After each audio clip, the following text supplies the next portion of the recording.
Neither could I go to them and bring people back. It was fellow countrymen and women. If ever you can get across this line, my government will do whatever it can to give you succor and protection within these boundaries. What's happening here, in fact, is that Nigeria is beginning to split into some of its constituent parts. How long have you lived in Lagos? 11 years. Why are you going now? I'm going because the situation here is dangerous. How do I continue to stay here? I think I'll lose my life anyway. I felt very much insecure, and I believe most people did.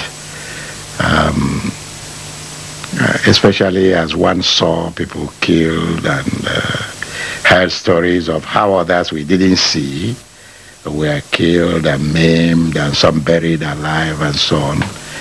And especially after a certain stage when General Gowon, who was then in charge of the federal government, gave promises that these things would not happen again. And I believe he meant the promises, but he wasn't able to prevent their happening again. I believe that the majority of the Igbo people, in their hearts of hearts, honestly, would rather see Nigeria remain one. But that is, in fact, in this particular chap called Ojukwu, and I know his ambition. I've been with him. I've served with him in the army before, and I know him. Gowon was very naive and young and inexperienced, and Ojukwu was, he always regarded himself much smarter than Gowon, better educated. He'd been to Oxford and other sort of thing, and that he'd been a governor for a short period in the East, and that he was, the better man.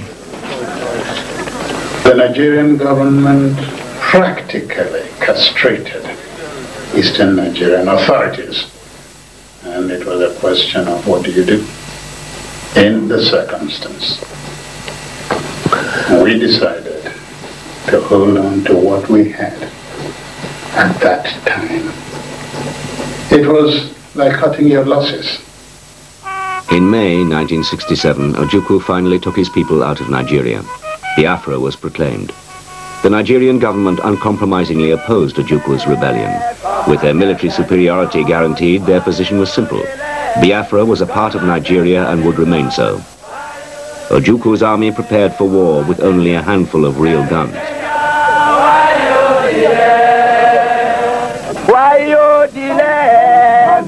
About a month or so after the declaration of Biafra, the war started. The feeling about the war was that we were ready to fight, to defend Biafra. And every person, especially the young men, myself being included, we are eager to fight for Biafra and die for Biafra. People were still very determined. Everybody wanted to train and go into the war. And I recall some suggestions that if the military people could not find enough guns, it would be all right just to call masses of people together and arm them with machetes and so on, and march up against Nigerian troops. And truly, machetes were bought in large numbers in the market, and people came out wanting to be taken to the field. Running at the hole! Quick! March! Left, right! Biafra didn't have the weapons to fight a war, but that was not what Ojukwu told the world. If civil war comes, and I do think it is imminent, our people have for a long time been prepared for this eventuality, and I am confident of their readiness. I think that when it does come, the people on the other side would be surprised as to what they're going to get.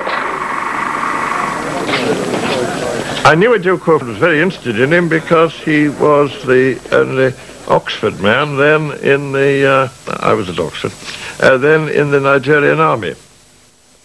And he was evidently clever. He was also extremely rich. He was certainly very ambitious. When I saw him in Enugu, he was immensely confident. The only thing that worried him, he said, that he was afraid the government would declare a blockade of the East. The government in Lagos would declare a blockade of the eastern region, and that this would affect his trade. During the war, we had to rely on ourselves totally. We were under total blockade. We had nothing. Whatever we did, we produced ourselves. And again, different people showed they were heroes, every one of them. Because there was nothing. There was no challenge too much. I remember the first Biafran made armored vehicle. I also remember the first attempt at launching a rocket Biafran made. I remember efforts to see whether we can in fact build planes. It didn't work, but we tried. Oh no, we tried everything. I remember instances where two soldiers would go to battle, one behind the other. The reason for that was that they had one rifle between them. And if the first soldier died, the second would pick up his rifle and use it. I remember other instances where they went into a defensive position with one round per man. That was defensive rations. 2 rounds per man was attacking rations. Nigeria had no problems. They had armored cars, they had armored personnel carriers, artillery, they had limitless trucks. And as for small arms and small armed ammunition, I heard somewhere that more small arms rounds were expended by the Nigerian army in those 2.5 years than by all the forces in the Second World War.